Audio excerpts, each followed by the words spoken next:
శ్రీనివాస్ ఇది 4వ కార్యక్రమం ఏర్పాటు చేయడం. ఇక్కడ మనకు ఆయనకు ఉన్నటువంటి ఇంట్రెస్ట్ ఈ సంగీతం పాటల మీద ఉన్నటువంటి దాన్ని మనం ముందు చూసాం. ఒక చక్కనైనటువంటి పాటలు అందరినీ ఏరి కోరి తీసుకొచ్చి మరి మంచి కార్యక్రమాన్ని ఏర్పాటు చేస్తున్నటువంటి శ్రీనివాస్కి మన అందరి తరపు నుంచి కూడా అభినందనలు, శుభాకాంక్షలు. మరి నేను చాలా పట్టణాలు తిరుగుతూ ఉన్నాను, రాజకీయంగా కానీ లేదా ఇంకోటి.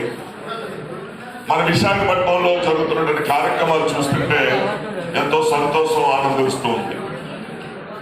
ఏ ప్రాంతంలో కానీ ఏ పట్టణంలో కానీ ఇంత చక్కగా ప్రతిరోజు విశాఖపట్నం చూస్తే మనకున్నటువంటి పట్టణంలో విశాఖపట్నం మొత్తం మీద 7 కార్యక్రమాలు ప్రతిరోజు జరుగుతున్నాయి ఇంటి మీద. అది ఒక అదృష్టం మనకి.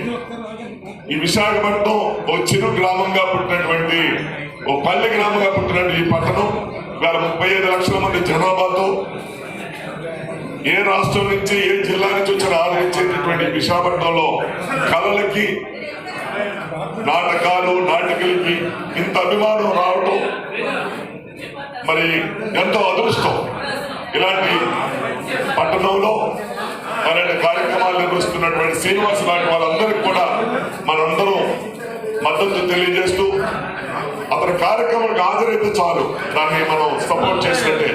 కాగా ఈనాటి కార్యక్రమంలో పాల్పంచుకున్నది అందరూ కూడా విశాఖపట్నం కళాకారులు అందరి తరపు నుంచి, గాయకులందరి తరపు నుంచి కూడా మీ అందరికీ శుభాకాంక్షలు, ధన్యవాదాలు తెలియజేస్తూ మరి 4 కార్యక్రమాలు కాదు 40 కార్యక్రమాలు 400 కార్యక్రమాలకు శ్రీనివాస్ వెళ్ళాలని ఆయన వెనకాల నుండి సపోర్ట్ చేసిన ప్రతి ఒక్కరికి కూడా ధన్యవాదాలు, శుభాకాంక్షలు తెలియజేస్తూ మీ అందరి సెలవు తీసుకున్నా.